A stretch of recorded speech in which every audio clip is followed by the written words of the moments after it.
أهلا وسهلا أيها الأصدقاء الأعزاء من كل مكان. مرحبا عبد السلام، ومرحبا بالمشاهدين الأعزاء مع حلقة جديدة من برنامجكم الشيق يحكى أن. حكايتنا اليوم مع أشهر شخصية في حكايات العرب.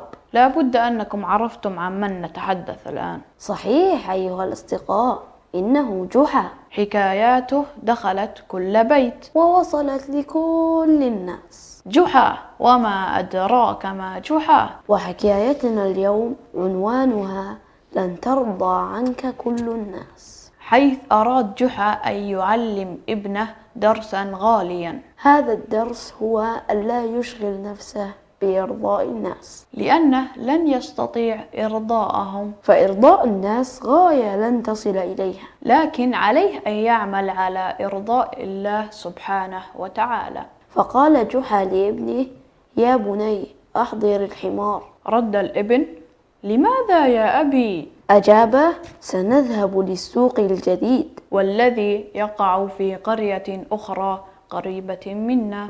قال الابن: ولماذا نذهب إلى السوق البعيد؟ ونحن لدينا سوق في قريتنا. فقال جحا بصرامة: افعل ما أمرتك به. وأضاف: ستعرف عندما نصل. أحضر الابن الحمار من حظيرته المخصصة. فقال له جحا: هيا اركب أنت يا بني. أما أنا فسوف أمشي على قدمي. ركب الابن على ظهر الحمار. أما جحا فمشى خلفه. وفي الطريق رآهما جماعة من الناس، فصاحوا بصوت عالي: يا ولد، كيف تركب أنت؟ وتدع أباك يمشي على قدميه؟ أليس لديك أي احترام لهذا الرجل الكبير؟ نظر الولد إلى أبيه جحا وقال له: اركب أنت يا أبي في الحمار. أما أنا فسوف أمشي. فقام جحا بالركوب على الحمار، بينما نزل الابن وأصبح يمشي خلفه. لم يتقدموا كثيرا في طريقهم حتى رآهما جماعة أخرى. فقالوا: ما هذا يا جحا؟ ألا يوجد في قلبك أي رحمة؟ كيف تركب أنت الحمار وتترك هذا الطفل الصغير يمشي على قدميه خلفك؟ ألا ترى هذا الجو الحار؟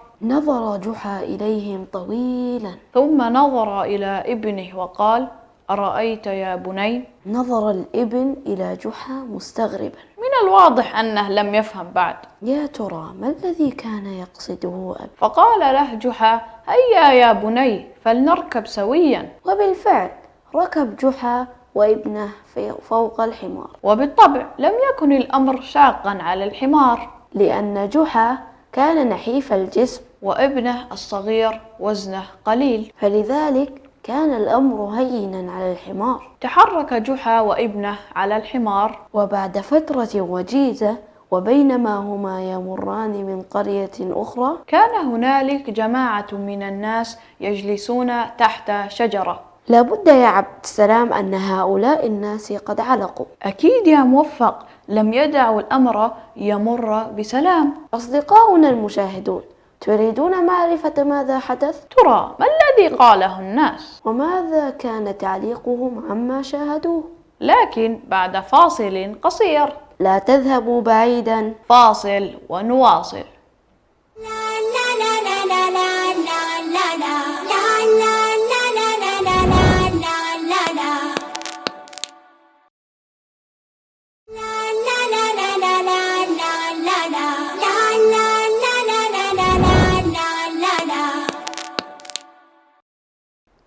مرحبا عبد السلام، ومرحبا بالأصدقاء مجددا. أهلا يا موفق، وأهلا مشاهدينا الأعزاء. أكيد متشوقين لمعرفة ماذا قال الناس لجحا، وأيضا كيف كان رد جحا وابنه. توقفنا قبل الفاصل بمرور جحا وابنه بالقرب من القرية، وكان هنالك مجموعة من الناس يجلسون تحت الشجرة، فنظروا إلى جحا بغضب شديد، ثم قالوا له: أنت أيها الرجل، ومعك ابنك، كيف تركبون على هذا الحمار الضعيف؟ ألا يوجد في قلبك أي رحمة؟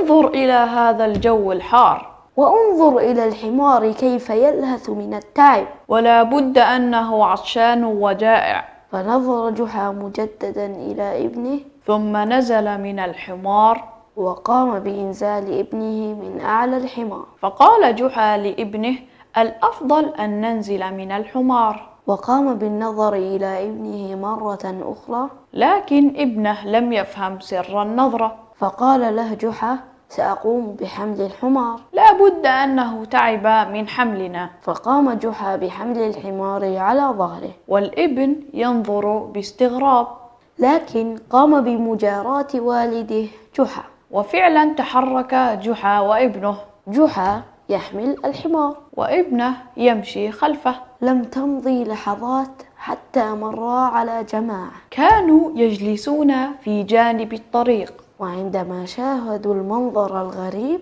انفجروا بالضحك وبصوت عالي، وقالوا: ما الذي حدث لك يا جحا؟ هل أصبحت مجنون؟ إن الحمار للركوب على ظهره وليس حمله على ظهرك. وعادوا للضحك مرة أخرى. توقف جحا وقام بإنزال الحمار، وقال لابنه: هل سمعت ما يقوله الناس؟ سندع الحمار يمشي ونحن نمشي خلفه. فتحرك بقدميهما والحمار يمشي أمامهما. لم يمضي على مشيهما كثيرا حتى قابل مجموعة من الناس، فقالوا: انظروا، هذا جحا وابنه يمشيان. ويتركان الحمار يمشي لوحده. كيف يمشيان والجو شديد الحر هكذا؟ يا له من رجل غريب. وهنا توقف جحا عن المشي وقال لابنه: يا بني، لن تتمكن من إرضاء كل الناس مهما فعلت ومهما اجتهدت. فقال له ابنه: عندك حق يا أبي. الآن فهمت الدرس. حقا لن أرضي كل الناس. فقال جحا: الآن يمكننا العودة إلى القرية. وهكذا يا أصدقاء انتهت حكايتنا لليوم. لكن ماذا عن الدروس المستفادة من هذه الحكاية؟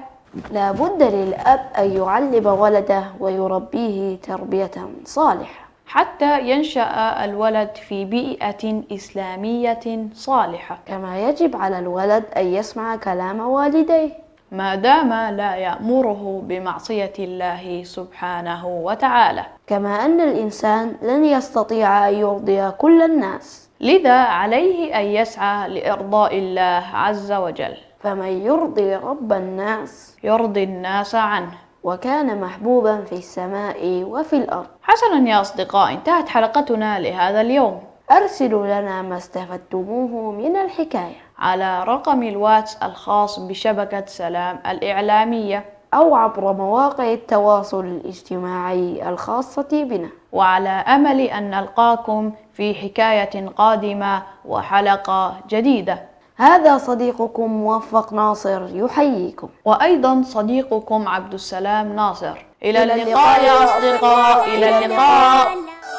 لا لا